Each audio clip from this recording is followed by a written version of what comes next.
السلام عليكم ومرحبا.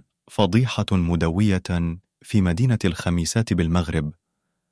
تصوير أفلام إباحية مع حيوانات في شوارع الخميسات بمشاركة نجل مسؤول كبير. شاهد تفاصيل الفضيحة.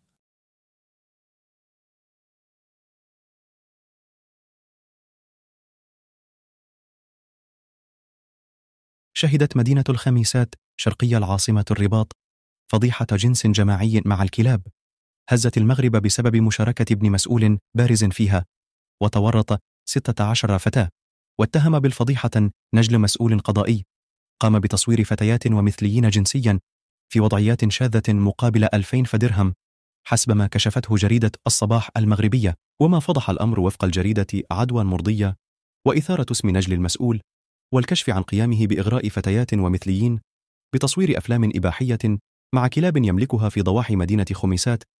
تورطت في هذه القضية 16 فتاة في أفعال فاضحة وشاذة مع الكلاب في حفلات جنس جماعية داخل ضيعة خاصة بطريق 8 عبو ضواحي المدينة، ووثق تلك الأفعال المقززة بالفيديو.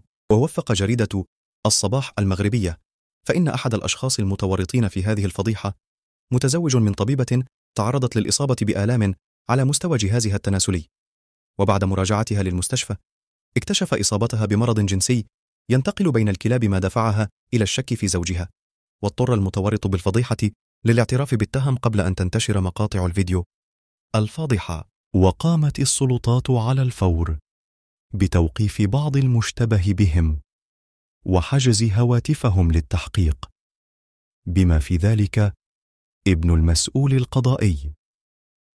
وأشارت التسجيلات إلى أن فتاتين أصيبتا بأمراض جراء مداومتهما على هذه العلاقة. لا تنسى الاشتراك في القناة ليصلك كل ما هو جديد.